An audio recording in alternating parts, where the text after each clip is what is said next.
Hi, Michelle Hilla here with Slingshot Designs, and today I'm excited about this video. It's actually the third time I've done a video on the RACI Matrix or RACI thinking. And the reason I'm specifically excited today is that because I've done this a few times and I've been practicing this for a very long time, and now it's kind of come to the forefront of a lot of conversations here recently, that this is kind of the solution I think that would fit a lot of problems that I keep hearing about. So I'm excited about this one because I have a little bit more tangible grasp on how it applies to people outside of myself or outside of my experiences, right? And so I want to dive in here. We're going to talk about the RACI Matrix today. And here, I'm going to read a definition to you. So a RACI Matrix is also known as the Responsibility Assignment Matrix, a little bit more in the corporate mentality.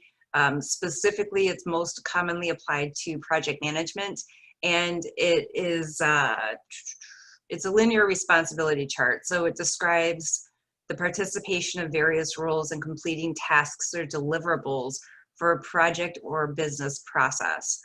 So RACI is an acronym developed for the 4 key responsibilities most typically used in cross-functional teams. And so that's kind of the Google definition of what a RACI matrix is, or a responsibility assignment matrix. I'm not going to get into the matrix and the process of implementing a RACI matrix in your establishment, because that's not the purpose of Slingshot Designs or me, right? I mean, I could certainly do that. I have a lot of training in lean thinking.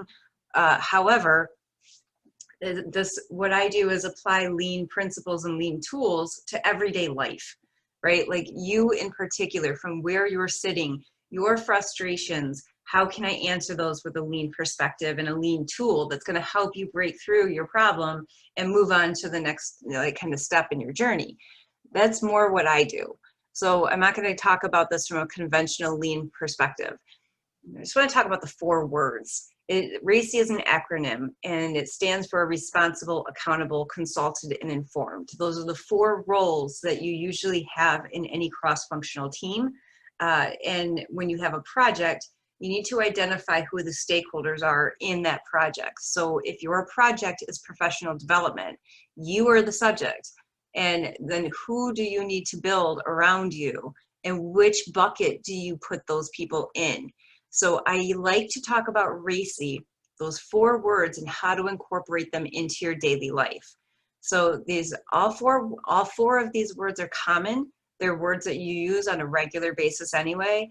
And my hope is that you will be compelled to use them more frequently and in the most acceptable places. So let's talk about what each word means, I guess, from the project management perspective, and then we'll draw the parallel. So responsible, who is going to be doing this task? Who is assigned to work on this, right? Your responsible parties are the ones who are going to make it happen. Who are those people? You need to identify them. And what that looks like in your day-to-day life is who's responsible for each area of happiness that you have. Like if you are working on developing your skills, who's responsible for making that happen? And a lot of times the responsibility falls on us, but we share this responsibility with the people that are in our tight circles, our inner circle. I guess if you were to use the graphic behind me, the people who are kind of right in that 9 and the bullseye, there are people in your life that fit in that inner circle who are also responsible for your best interest. That's going to be friends and family, like not all friends, not all family, but those people in your inner circle who it's their responsibility to have your best interest in mind as well as their own. But that leads me to the next one, which is accountable.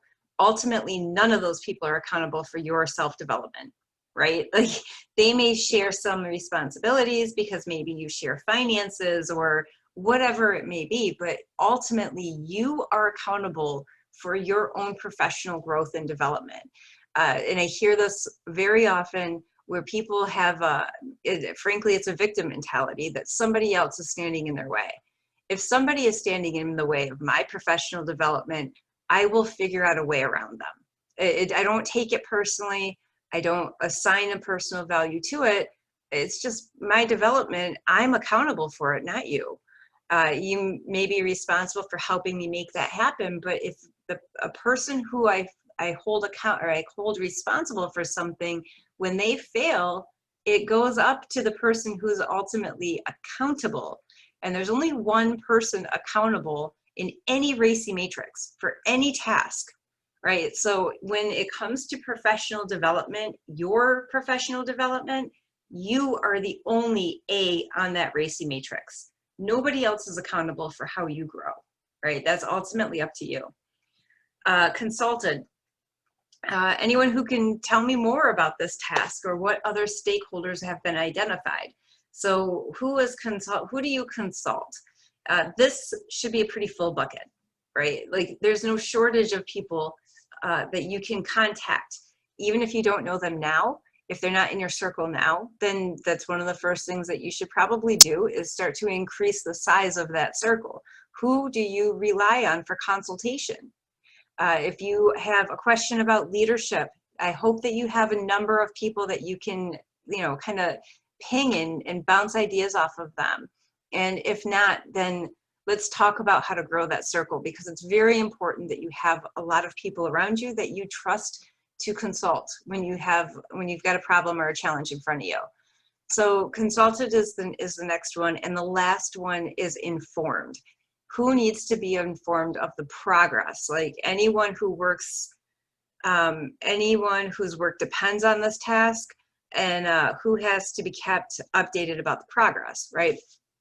So in your life, who are those people that you need to inform or that need to be informed of your progress? This really helped me when I internalized it. And I spent many years implementing it in a business environment. I spent many more years implementing it in my own team environment. But I really, really supercharged this when I applied it to myself. And the way it started wasn't like, oh, I'll just use Racy here. It was more in conversational tensions that I found that this was a really powerful tool to use to disarm those. So we would start off with a situation may develop where, a project wasn't going the way it was supposed to at work, or as a quality manager for a long time. So I get a quality complaint, and it would come in, and it's, if you've ever been in quality management before, you know that when there's a quality complaint, there are people come in with guns charged and they're ready for war, man. So you get this quality complaint come through, and it's like, who's responsible for this, And I had to learn to use these words to deflect other people's anger, right? Like, I am not the one who shipped a bad part to the customer. I'm the one who's put every single, protection in place I can think of. Ultimately, it's still me. I'm still accountable for quality in this company. So if a customer receives a bad part, then the accountability falls on me to fix the problem. So when people would come charging in and kind of aggressive in a conversation, then using these words really helped diffuse it. Maybe I have I kind of take a different approach here. Maybe I have a manager come to me and who says, I have this financial report and it was, it's not done right. I want answers. Okay, well, they're heated. How do I meet this and kind of redirect and like I'm in the middle of 9 million other important things too. Like I understand this is important to you, your priorities are my priorities, so on and so forth, but I still have a job to do, right? So whether or not your emotions are displaced, not really a time to have that conversation, right? Like it's a heated situation anyway. These are really powerful neutralizing words to say, hey, listen, you know what? Ultimately, it was Pete who is accountable for this portion, right? I'm responsible for these components. So if it's a financial report, say I'm responsible for these areas. Is your question within those areas? And if the answer is no, then I can say, well, Pete's the one who's accountable for the report being created, and so maybe have a conversation with him. I know he consulted a number of other people. He can speak to that as well.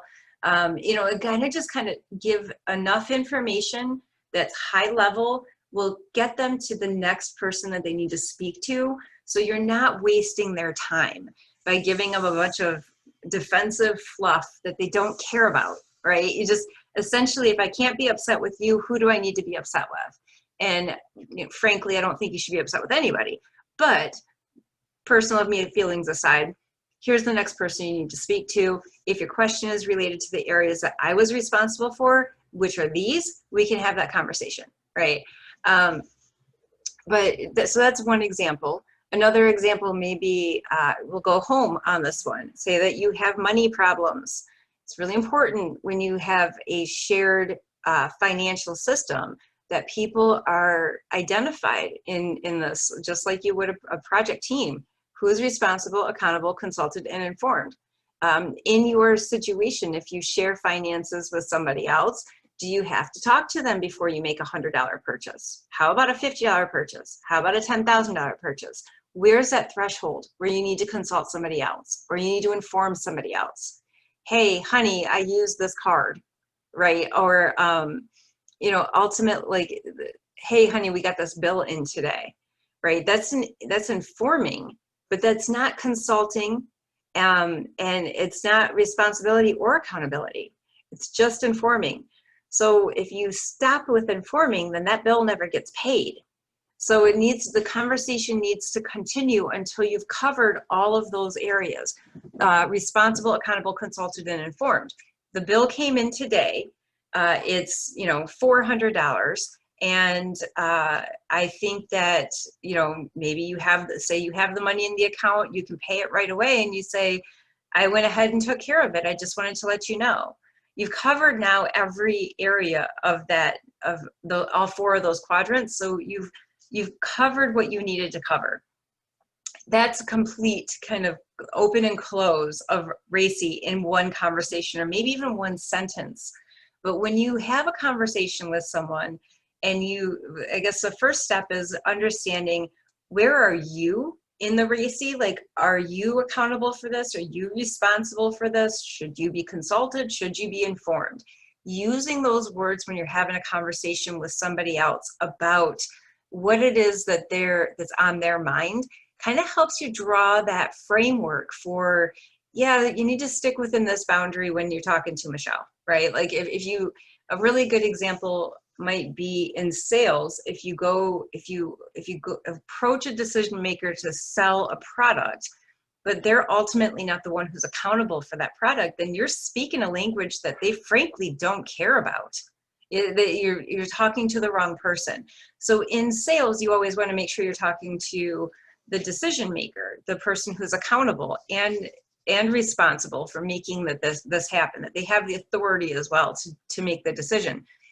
Now, when I say sales, I don't just mean products and services. I also mean thoughts, right? You have to sell your ideas throughout life, no matter what you do for a living.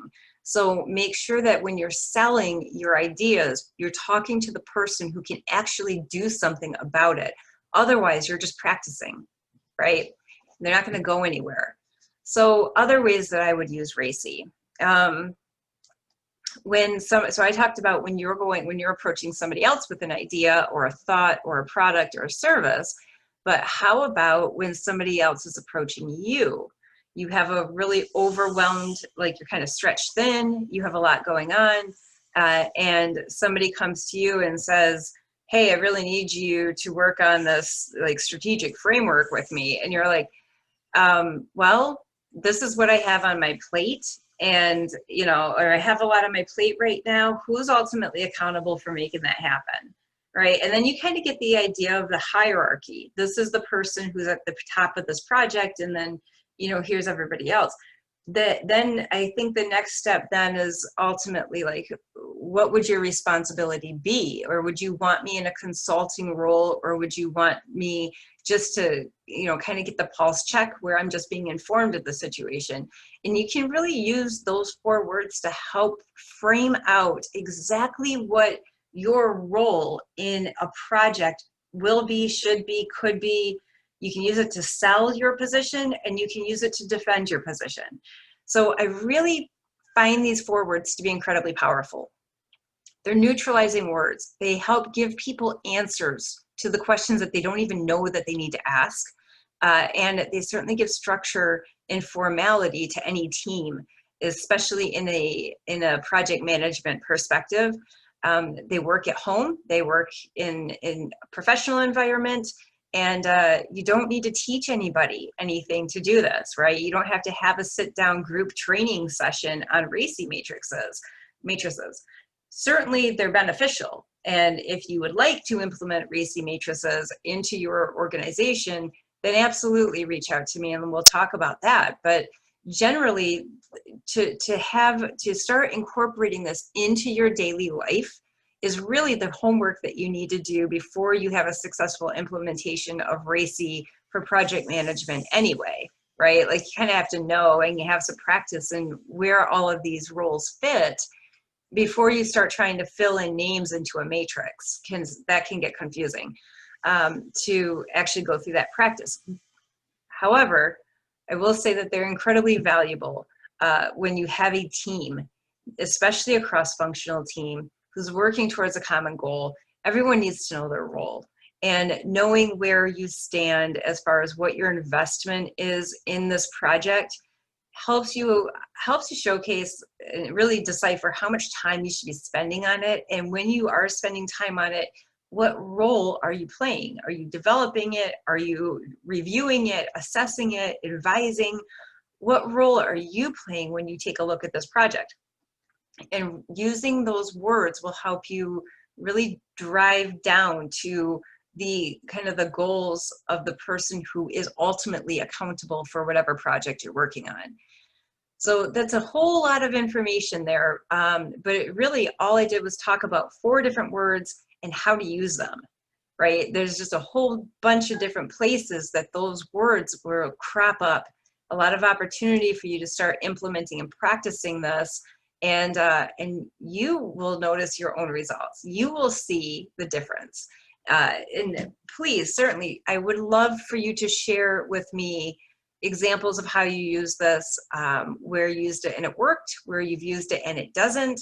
I like success stories as much as I like success stories more than I like failure stories, but I'll take either, you know. Failure is really just an opportunity for our next success, right? We're much more likely to succeed when we failed a few times, so we understand what to look for. So please, I guess on a side related note, don't be afraid of failure. In fact, I love failure. It means I'm doing something right, as well as something wrong. So anyway, going back to the RACI matrix: responsible, accountable, consulted, and informed. I guess the top point I want you to take out of this is that when it comes to professional development, when it comes to learning, and one of those areas of professional development is learning how to handle hostile or aggressive conflict in words and tones, right? And RACI language comes into play as a great neutralizer. And it also helps you color in exactly what area you are supposed to fit into on this one, on any given task, and what you're ultimately responsible for, so that it kind of paves the road for success. People know what their roles are, what the objectives are, and they know how to get there together. And they understand that not everyone's pedaling, right? Some people are going to be steering, some people are going to be pedaling, some people are going to be checking the weather around us, right? Like, everybody has a role to do. They know what their role is and they know how to drive forward. And when everybody does their function the way that they were assigned to do it, then all of a sudden the ship steers in the right direction.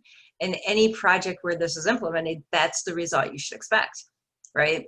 So again, you don't need a formal process to implement this. You can start using RACI, responsible, accountable, consulted, and informed, in your daily conversations, daily communication, to help really showcase and highlight exactly what role you're supposed to be playing and what's being expected of you.